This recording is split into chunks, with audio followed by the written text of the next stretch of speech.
왕은 군주국가에서 국가를 대표하는 최고 통치자입니다. 그래서 우리가 임금 왕자로 이렇게 한문으로는 쓰죠. 우리나라 조선 시대에도 우리가 태종태세 문단세 이렇게 외우듯이 27명의 왕이 있었고요. 성경에 북왕국 이스라엘이 19명의 왕이 있고 남왕국에 20명의 왕이 있었습니다. 실은 왕정 시대를 벗어난 것이 그렇게 오래되지 않습니다. 인류의 오랜 역사들은 전부가 다 왕들에 의해서 역사가 진행됐고 나라마다 통치가 이루어져 있습니다. 그래서 이 세계의 역사는 실은 또 왕들의 역사라고 이야기해도 과언이 아닙니다. 하나님의 말씀인 시편 145편 1절 보시면 왕이신 나의 하나님이여 내가 주를 높이고 영원히 주의 이름을 송축하리이다. 그러니까 성경에서도 하나님을 왕으로 고백하고 있습니다. 그래서 하나님이 왕이시다라는 이 고백은 성경의 중요한 고백이고 주제이기도 합니다. 이 왕이라는 말이 접두어로 쓰이면 크다, 매우, 엄청난 이런 뜻이 있습니다. 그 대둔산 흑곡감을 홍보하는 그 안내장을 보니까 왕달달 촉촉한 반건시 이렇게 소개하고 있습니다. 엄청나게 달다는 것이죠. 그 수분이 반 정도 남아있을 정도만 이렇게 잘 말린 꽃감이라고. 그래서 왕달달 이런 표현을 씁니다. 우리가 어떤 일을 마무리했을 때 또 그냥 마음이 시원하기도 하고 또 한편으로는 좀 섭섭함이 있을 때 시원섭섭하다 그런 표현을 쓰죠. 근데 시원하지는 않고 그냥 섭섭만 하면 우리가 왕섭섭하다 이렇게 표현을 씁니다. 매우 섭섭하다는 것이죠. 또 짜증나는 것도 어디 크게 짜증날 때는 왕짜증난다 이런 표현도 씁니다. 그래서 이 왕이라는 것이 앞부분에 접두어로 붙으면 그런 의미가 있습니다. 오늘 말씀의 제목은 빌라도의 왕 고민입니다.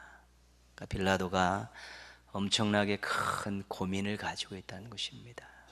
빌라도는 예수님 잡히셔서 그 재판받는 그때만 나오는 사람입니다. 그러니까 요한복음 18장과 19장 두 장에 걸쳐서 빌라도에 대한 내용들이 거기 압축적으로 들어가 있습니다. 근데 굉장히 중요하기 때문에 성경에서도 꼭 다루고 있고 또 요한복음에서는 특별히 많은 분량을 허용해서 다루고 있습니다. 빌라도는 로마의 군인이죠. 간부급 군인입니다. 유대 지역을 관할하고 통치하는 총독입니다.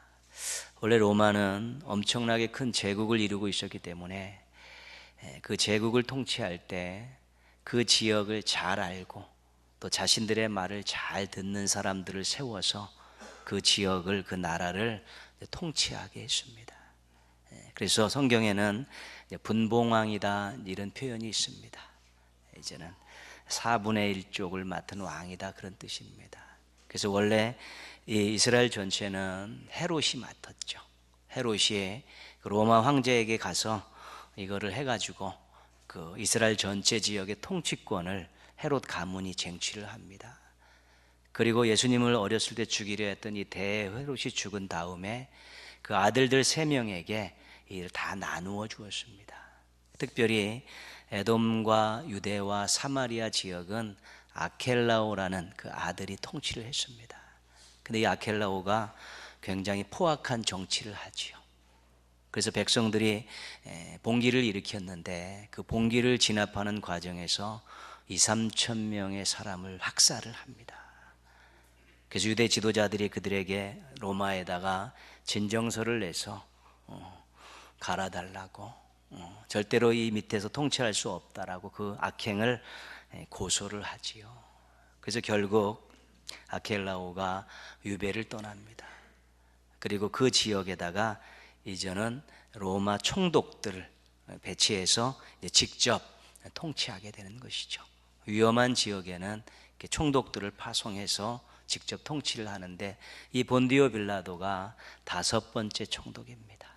에돔과 유대와 사마리아를 통치하는 5번째 총독으로 부임해 왔었는데, 또 부임해 와서 특별히 일이 있어서 예루살렘에 와 있는데, 그때 예수님을 만나고 예수님의 이 관련된 모든 재판을 관여하게 된 것입니다.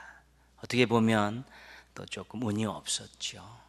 그런데 어쩔 수 없이 자신의 관할에서 접수된 고발이기 때문에 예수님의 재판을 맡을 수밖에 없었던 것입니다. 빌라도의 왕 고민은 무엇인고 하면 왕 고민입니다. 임금에 대한 고민입니다. 빌라도가 크게 고민했던 내용은 왕에 대한 것입니다. 왕에 대한 고민입니다. 빌라도의 왕 고민은 왕 고민이다. 그렇게 아시면 되겠습니다. 새벽에 바깥이 시끄럽습니다. 막 유대 지도자들이 한 사람을 끌고 와서 빌라도에게 이제는 고발하는 것이지요. 근데 관정 안으로는 들어오지 않고 밖에서 막 외치고 그렇습니다. 무슨 일로 그러냐고 물었더니 이 중한 범죄자를 데리고 왔다고, 그래서 고발한다고 그렇게 이야기를 합니다.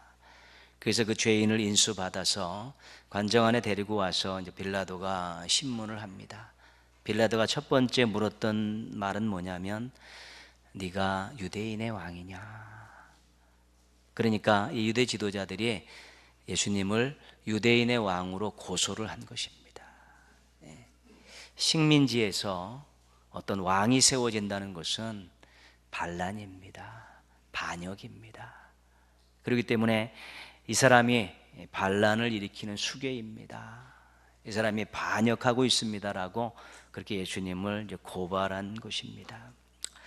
빌라도가 예수님을 계속 신문합니다. 네 나라 사람들이 너를 나에게 넘겼다. 네가 무슨 일을 했느냐 묻습니다. 유대인들이 유대인의 왕이라고 고발을 한 것입니다. 그러니까 빌라도가 처음에는 이상한 것이죠. 자기들의 왕을 빌라도에게 고발을 했으니까요. 너 무슨 짓을 했기에 네 나라 국민들이 너를, 왕인 너를 고발했느냐 그렇게 묻습니다. 그랬더니 예수님께서 이렇게 대답하십니다. 내 나라는 이 세상에 속한 것이 아니다. 자신은 유대라는 나라에 속해 있는 왕이 아니라는 것입니다. 자신의 나라는 이 세상에 속해 있지 않은 그 다른 나라라고 그렇게 대답을 하십니다. 그러면 네가 왕이 아니냐? 빌라도가 물으니까 예수님께서 내 말과 같이 나는 왕이다. 내가 이를 위하여 태어났으며 이를 위하여 세상에 왔나니 곧 진리에 대하여 증언하려 함이니라. 나는 왕인데 유대인의 왕이 아니다. 내 나라는 다른 곳에 있고 나는 그 나라에서 이 세상에 왔다. 이 세상의 왕들처럼 군림하는 왕이 아니라 진리에 대해서 증언하러 온 왕이다. 그렇게 예수님께서 빌라도에게 이야기하는 것이지요. 빌라도가 고민이 시작됐습니다. 유대 지도자들이 유대인들과 몰려와서 반란을 일으켰다고, 반역죄라고 유대인의 왕으로 고발을 했는데, 가만히 들어보니까 유대인의 왕이 아니라 다른 나라의 왕이라는 것입니다. 그리고 유대인들이 자신들의 왕을 고발한 이 사건을 가지고 어떻게 처리할까 생각을 하게 되는 것입니다. 그리고 예수님의 행적을 본인이 이전에 들은 것도 있고 가만히 신문하다 보니까 죄가 없는 것입니다. 반란을 일으킨 그런 왕이 아니라는 것입니다. 그래서 빌라도가 1차 결정을 내리고 유대 지도자들에게 통보합니다. 나는 그에게서 아무 죄도 찾지 못했다. 석방하겠다는 것입니다. 무죄 석방하겠다는 것입니다. 그런데 그래도 유대 지도자들의 체면이 있고 또 그들 나름대로 강성이기 때문에 이것을 잘 잡음 없이 마무리하려고 한 가지 제안을 합니다.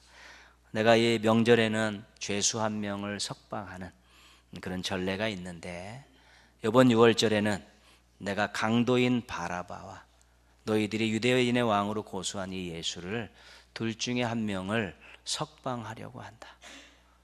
너희들 누구를 선택하겠느냐 묻습니다. 빌라도는 내심 유대인의 왕으로 온 예수를 석방해 달라고 이야기할 줄 알고 그런 대안을 내놓았는데 의외로 유대 지도자들이 바라바를 선택을 합니다. 그래서 어쩔 수 없이 고민하다가 그러면 죄가 조금 있다고 생각해서 채찍질해서 그러면 석방하겠다. 그리고 예수님은 채찍질을 합니다. 그 채찍질을 하고 석방을 하려는데 유대 지도자들이 이끌고 온 많은 백성들이 소리를 지릅니다. 십자가에 못 박으소서. 십자가에 못 박으소서. 그러니까 여기서 빌라도가 좀 당황을 하지요. 자신이 죄가 있는가 없는가를 결정하고 어떤 형벌을 줄 건가를 결정하는 사람인데 이 인간들이 몰려와가지고 이 사람이 죄인이라고 이야기하고 십자가에 못 박으라고 다 이야기하는 것입니다. 자신이 할 수 있는 일이 아무것도 없습니다. 죄인이니까 십자가에 못 박으셔 당신은, 이런 의미로 받아들일 때 굉장히 내심 기분이 나빴고 자존심도 상한 것입니다. 그래도 무죄이기 때문에, 죄가 없기 때문에, 반란을 일으킨 그런 왕이 아니기 때문에 이제 유대인들을 설득하고 회유하고 때로는 협박하면서 내보내려고 그렇게 무진장 애를 씁니다. 그런데 이 몰려든 군중들이 빌라도의 이 고민에 비수를 꽂는 소리들을 외치기 시작합니다. 이 사람을 놓으면 가이사의 충신이 아닙니다. 무릇 자기를 왕이라 하는 자는 가이사를 반역하는 자입니다. 당신이 만약에 이 예수를 놓아주면 당신은 가이사의 신하가 아닙니다. 당신이 만약 이 예수를 놓아주면 당신도 이 반역에 동조하는 것입니다. 이런 엄청난 말을 쏟아놓죠. 고민이 더 깊어지는 것이죠. 이 왕으로 고소된 사람이 죄가 없나서 내보내려고 하는데 이제는 자기 자리를 위협하고 자기 생명을 위협하는 그런 협박들을 하고 있는 것입니다. 유대인들의 이 부분을 로마에다가 상소를 올릴 경우, 고발할 경우에 자칫 잘못하면 자기 자리를 내려놓게 되고 어떻게 보면 반란죄의 수괴를 옹호했다는 것 때문에 생명을 잃을 수도 있다는 것입니다. 여기까지 오면서 이제는 빌라도의 고민이 정말 왕고민이 된 것입니다. 유대인의 왕으로 고발된 이 죄 없는 사람을 내보내야 되느냐, 자신은 유대인의 왕이 아니라 다른 세상의 다른 나라의 왕이라고 그렇게 주장하고 있는데 절대로 어떤 죄목도 찾을 수 없는데, 근데 한편에서는 자신이 이 사람을 놓아주면 자신의 자리와 생명을 위협하는 그런 일들이 벌어질 것 같으니까 빌라도가 왕 고민에 빠진 것이지요. 오늘 말씀은 그 고민의 마지막을 보여주는 것입니다. 오늘 14절 말씀 보시면요, 빌라도가 유대인들에게 보라, 너희 왕이다, 너희들의 왕이다, 다시 한번 생각해 보라는 것입니다. 근데 15절에 그들이 소리 지르되 없이하소서 없이하소서, 그를 십자가에 못 박게 하소서. 십자가에 못 박아 죽이라는 것입니다. 그랬더니 빌라도가 내가 너희 왕을 십자가에 못 박으랴, 어떻게 내가 너희들의 왕을 너희들의 눈앞에서 십자가에 못 박아 죽일 수 있느냐, 그렇게 물으면서 마지막 기회를 한번 엿보는 것입니다. 그런데 오늘 15절 말씀 뒷부분에 보시면요, 대제사장들이 대답하되, 같이 한번 읽어보겠습니다. 가이사 외에는 우리에게 왕이 없나이다. 우리에게는 왕이 없다는 것입니다. 가이사 한 분만이 자신들의 왕이라는 것입니다. 결국 빌라도가 결정을 내립니다. 16절이죠. 이에 예수를 십자가에 못 박도록 그들에게 넘겨주니라. 고민을 하고 왕고민을 했는데 결국 그 고민이 유대인들의 압박에 의해서 그릇된 판결을 하는 그런 결정을 내리게 된 것입니다. 빌라도는 처음에는 제대로 판단했습니다. 유대인의 왕으로 고발된 이 왕은 죄가 없다. 이는 자신이 다른 세계의 다른 나라의 왕이라고 이야기하고 있고 그의 행적으로 볼 때 전혀 반란의 기미가 없었기에 무죄 방면이라 결정을 했었는데요. 그러나 유대 지도자들과 유대 백성들이 그렇게 외치는 소리, 십자가에 못 박으라는 소리, 저자를 놔주면 당신은 가이사의 신하가 아니라는 그 소리에 결국은 굴복을 해서 이 죄 없는 만왕의 왕을 유대인의 왕으로 십자가에 못 박게 되는 것입니다.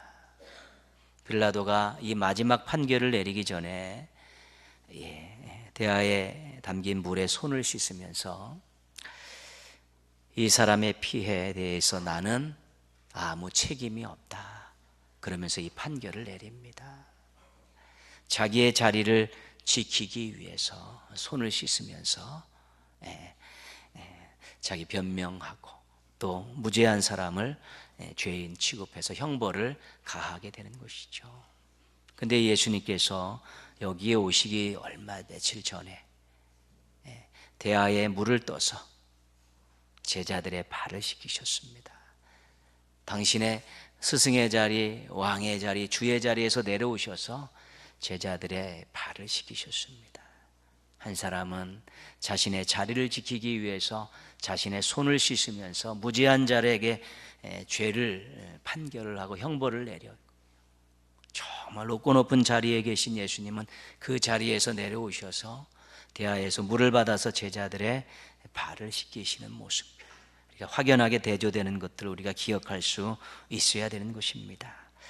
빌라도는 예수님이 진정한 왕이심을 알고 죄가 없으심을 알고도 자신의 신변의 안전을 위해서 모른 채 하고 엉뚱한 그릇된 판결을 내리게 된 것입니다. 그래서 그의 이름이 사도신경 속에 기록이 돼서 모든 사람들이 예수님의 죽음을 이야기할 때마다 그의 이름을 언급하게 된 것이죠. 이름이 올라간 것은 영광인 것 같은데 수치스러운 이름으로 그냥 완전하게 새겨진 것입니다. 왜 예수님의 죽음에 빌라도의 이름을 거기다가 박아 놓았을까? 사도신경을 처음에 이제는 만드는 많은 신앙의 선배들이 이제는 여러 가지 회의를 거쳐서 해 놓은 것입니다. 예수님이 십자가에 달려 죽으실 때 일조했었던 세 부류의 사람들이 있습니다. 첫째 부류의 사람들은 유대 지도자들입니다. 대제사장들, 바리새인들, 사두개인들이죠. 사도 바울이 이방 땅에 가서 복음을 전했던 사람 아닙니까? 복음을 전했던 사람이고요. 그리고 베드로나 사도들은 유대인들에게 이제 복음을 전했고 그랬습니다. 그런데 이방인들에게 복음을 전할 때는 주 예수를 믿으라, 그리하면 너와 내 집이 구원을 받으리라, 그런 의미로 복음을 전하는데요. 유대인들에게 복음을 전할 때 때로는 유대인들 앞에서 설교를 할 때는 꼭 이렇게 이야기합니다. 너희가 십자가에 못 박은 이 예수를 하나님이 주와 그리스도가 되게 하셨다. 꼭 유대인들에게는 너희가 십자가에 못 박은 예수라는 그런 표현을 씁니다. 특별히 여러분이 사도행전 앞부분에 나와 있는 그 사도들의 설교에 보면은 굉장히 많이 나옵니다. 그들이 예수님을 하나님의 아들이라는 그 고백을 듣고 신성모독죄로 죽여야 되는데 예수님을 돌에 쳐 죽이는 것이 아니라 나무에 달려 죽게 함으로 저주받은 인생으로 그 추종자들을 완전히 잠재우기 위해서 예수님을 유대인의 왕이라고, 반란의 수괴라고 그렇게 거짓 고발해서 죽게 했기 때문에 유대 지도자들이 예수님의 죽음에 결정적인 역할을 한 것이 사실입니다. 그 다음 한 부류들은 백성들입니다. 예수님에게 떡을 얻어먹고 또 예수님의 말씀을 듣고 기적을 체험했던 그 백성들이 십자가에 못 박으라고 엄청나게 데모를 하면서 빌라도의 관정 앞에서 소리 지르고 데모를 해서 빌라도의 길을 꺾어놓고 빌라도로 하여금 할 수 없이 그릇된 판결을 하도록 압력을 행사했던 사람들이 백성들입니다. 그들도 예수님의 죽음에 큰 역할을 감당했습니다. 그리고 마지막 예수님의 죽음에 결정적인 역할을 한 사람이 빌라도입니다. 근데 빌라도의 이름을 거기다 집어넣은 이유는 예수님의 죽음의 대표자라는 것입니다. 대표자이죠. 그래서 빌라도가 최종 결정권자였기 때문에 무죄를 선언할 수도 있었던, 또 십자가형을 선언할 수도 있었던 최종 결정자였기 때문에 유대 지도자들과 백성들도 다 예수님의 죽음에 일조를 했지만 빌라도의 이름을 넣어서 네가 예수님의 죽음의 대표자로서 이름이 올라가라고 넣었기 때문에 그 이름이 수치스러운 이름으로 남게 된 것입니다. 우리들도 예수님이 하나님의 아들이시고 우리의 구원자이시고 또 왕이시라는 분명한 고백을 가지고 있습니다. 그런데 인생 살다가 또 여러 가지 일들을 겪으면서 정말 예수님이 주인 되시고 왕 되시는 것에 대해서 내가 당당하게 이야기하고 선언하고 고백해야 될 때 고민이 찾아올 수 있다는 것입니다. 자신이 수치당할 수 있고 자신의 이익에 반하는 일이 일어날 수 있고 자신이 손해나는 일이 있을 때는 고민이 찾아올 수 있다는 것입니다. 내가 예수님을 왕으로 섬기고 있는 예수쟁이라는 것에 대해서 당당히 이야기해야 되는 때 자칫 고민이 찾아올 수 있다는 것입니다. 우리가 예수님 믿고 경험하는 것 중에서 많은 사람이 있을 때 식사기도 하지 못하는 경우들도 경험하신 분들도 있지 않습니까? 나 예수님 믿는 사람이다라고 당당히 이야기하지 못하고 일정 기간 숨겼던 그런 때도 있을 수 있는 것이고요. 특별히 어느 그 일로 인해서 정말 수치를 당한 일이나 손해나는 일이 있을 때 그것을 밝히지 못하고 선언하지 못하고 고백하지 못하는 순간이 있을 수 있다는 것입니다. 처음에는 고민을 하겠죠. 그러나 우리가 이 고민 자체도 들지 않도록 이 부분은 분명하게 선명하게 해결을 해놔야 되는 것입니다. 왜 예수님의 구주 되심을, 왜 예수님의 왕 되심에 대한 부분을 이야기하고 선언함에 있어서 고민을 하냐는 것입니다. 그것은 자신의 수치와 이익과 자존심과 상충되는 일이 있을 때마다 우리에게 늘 찾아오는 유혹이기도 한 것입니다. 때로는 수치를 당하는 한이 있어도 손해를 보는 한이 있어도 예수님은 나를 위해 십자가에 죽으신 나의 구세주이시고 내가 평생 섬겨야 될 왕이십니다라고 이야기할 수 있어야 되는 것이죠. 절대로 고민이 있어서는 안 되는 것인데 일단 고민이 시작되면 거의가 지게 되어 있습니다. 고민 자체가 없어야 승리하는 것이죠. 고민하다 보면 시간 끌다 보면 지게 되어 있는 것입니다. 예수님이 구주이시고 왕이시라는 이 분명한 고백과 이 선언을 고민 없이 언제 어디서든지 누구 앞에서든지 확실히 하며 살아가는 우리 충만하고 건강하고 행복한 성도들 되시기를 주님의 이름으로 부탁드리겠습니다. 유대 지도자들이 했었던 말, 아주 참담한 말이 우리가 15절에서 같이 읽었던 말입니다. 가이사 외에 우리에게 왕이 없나이다. 예수님을 십자가에 못 박기 위해서 한 말입니다. 누가 한 말이냐면 대제사장들이 한 말입니다. 대제사장들은 율법을 잘 알고 있는 사람이고 하나님께 드리는 제사를 집례하는 사람입니다. 제사의 근본적인 정신은 무엇입니까? 하나님은 지존이십니다. 모든 영광과 찬송을 받으실 만한 분입니다라는 것이 이 제사를 드리는 데서 중요한 정신 아니겠습니까? 오늘 예배도 마찬가지 아닙니까? 모든 영광과 권세와 찬양을 하나님께 올려드린다는 것은 하나님 지존이시라는 것입니다. 최고의 왕이시라는 것입니다.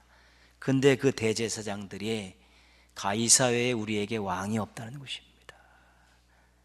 하나님이 왕이시기 때문에 말씀에 그렇게 이야기하고 있기 때문에 또 제사를 드리면서 그런 마음과 고백을 가지고 제사를 드렸던 사람들이 우리에게 가이사의 왕이 없다라고 외치고 있는 것입니다. 이것은 하나님 앞에 불경한 일이고 불신일이고 우상 숭배이기도 한 것입니다. 하나님 자리에 가이사를 갖다 놓으니까 이 우상 아니겠습니까? 하나님께 정말로 고개를 들지 못하는 이 말들을 뻔뻔하게 외치고 있는 것입니다. 그것도 불신자들 앞에서 그렇게 외치고 있었던 것입니다. 그 어떤 것이 하나님, 예수님 이 왕의 자리에 앉게 될 때 그 인생은 정말로 소망이 없는 인생이 되는 것입니다. 하나님이 왕이신 자리에, 예수님이 왕이신 자리에 그 다른 왕을 앉히게 될 때 그 인생은 쪽방나는 인생이라는 것입니다. 성경의 역사에서도 하나님을 왕위로 모시지 않는 그 역사는 전부 암흑이었고요. 그 기간이 길어지면 결국은 심판이 임할 수밖에 없었던 것입니다. 우리 세상에서요, 이 많은 세상 살다 보면 우리에게 나를 왕으로 삼아주세요라고 유혹하는 것들이 무진장 많습니다. 우리가 그거 덥석 물었다가 그거 왕으로 섬기고 살다가 얼마나 낭패를 보고 치도거니를 당하는지 모릅니다. 이 세상에 있는 많은 것들이 우리로 하여금 왕 삼게 해달라고 아우성을 치고 달달한 것들을 계속해서 우리에게 맛보게 하면서 나를 왕으로 삼으십시오. 당신이 즐겁습니다. 나를 왕으로 삼으시면 당신이 최고가 됩니다라고 유혹하면서 끊임없이 우리를 유혹하고 있는 것입니다. 그런데 이것을 철저하게 거절하지 못하면 일정 기간 엉뚱한 것을 왕으로 섬기며 살게 되어 있습니다. 하나님이 왕이신데, 예수님이 왕이신데 엉뚱한 거 왕으로 섬기는 그 인생에, 그 가정에, 그 공동체에 무슨 소망이 있겠습니까? 여러분, 세상에서 왕 삼게 해달라는 많은 것들은 우리들에게 달달한 것들만 줍니다. 그러나 진정한 왕이신 우리 하나님은 때로 우리를 꾸짖기도 하시고 회초리를 치시면서 제대로 된 인생을 살라고 우리를 이끄시는 것입니다. 누가 진정 우리를 위한 왕인가를 잘 알아야 되고요. 세상에서 왕이 되게 해달라고 아우성치는 것들은 우리를 위해서 해준 것이 없습니다. 근데 우리의 영원한 되신 우리 하나님께서는, 우리 예수님께서는 우리를 위해서 생명을 주셨습니다. 우리를 살리시려고 생명을 주신 왕입니다. 비교할 수 없습니다. 달달한 것 주어서 정말 자기를 잘 섬기고 살라는 세상의 여러 가지 왕들과는 달리 당신의 생명을 주시면서 우리에게 새로운 미래를 안겨주신 분이 우리 주님이시기 때문에 어떤 분을 진정한 왕으로 섬겨야 되는가를 잘 알아야 되는 것입니다. 그런데 성경에서도 그렇고 오늘날도 그렇고 기가 막힌 것은 세상의 달달한 것들에 대해서도 왕으로 섬기고 교회에 와서 예배 자리에서 하나님을 왕으로 섬기는 이 양다리가 가장 무섭다는 것입니다. 즐길 것 다 즐기고 받을 것 다 받는 세상 것을 왕으로 섬기는 것과 더불어서 교회 와서는 또 하나님을 왕이라고 찬양드리고 이런 일들이 있는 것이 가장 불행한 일이고 하나님이 가장 싫어하신 일이라는 것입니다. 고난주간 앞에 두고 우리가 사순절을 보내고 있지 않습니까? 우리의 왕이시 우리를 위해 고난을 받으셨고 우리를 위해서 십자가에 죽으셨다는 이 사실을 기억하면서 우리 주님이 왕이시라는 것에 대해서 말뚝을 박아야 되는 것입니다. 고민도 없고 유혹에도 단호하게 대처할 수 있는 말뚝을 박아놓는 이 귀한 기간으로 우리가 잘 보내면 금년도 사순절과 고난주간을 보낸 이후에는 우리가 하나님 왕이심에 대해서 의심도 없고요, 또 세상이 나를 왕 삼아 달라는 것에 대해서 유혹에 대해서도 단호해지면 우리 왕 되신 우리 하나님께서 우리를 책임져 주시는 것이고 우리의 인생의 모든 것들을 참으로 아름답게 이끌어 주시고 제대로 된 인생을 살아갈 수 있도록 우리를 또 도와주시는 것입니다. 예수님께서 우리의 구주이시고 왕이시고 또 하나님 우리의 왕 되심에 대한 분명한 고백들이 우리들에게는 있습니다. 그러나 환경에 따라 고민이 찾아오면 안 되고 또 다른 것들이 왕 삼게 해달라고 유혹할 때 거기에 대해서 마음 빼앗기는 일이 없도록 금년에는 꼭 이 부분에 대해서 신앙의 말뚝을 박으셔서 언제 어디서든지 고민 없이 하나님이 왕이시고 우리 주님께서 왕이심을 고백하고 언제 어디서나 세상의 것들이 자신을 왕 삼으라고 이야기할 때 단호하게 거절하고 우리 주님이 왕이심을 선포하면서 하나님의 백성다운 멋지고 귀하고 아름다운 삶을 살게 될 때 우리들의 인생이 하나님으로 인해서 더 아름다워지고 멋져지고 행복해질 수 있게 될 것입니다. 우리 하나님이 왕이시라는, 우리 예수님께서 주님이시고 왕이시라는 이 부분에 대해서 한치의 고민도 없이 또 한치의 흔들림도 없이 지키시고 선포하시고 또한 외치시는 가운데서 하나님의 백성이 누려야 될 복을 누리며 살아가는 행복한 신앙인들 되시기를 주님의 이름으로 축원합니다. 아멘.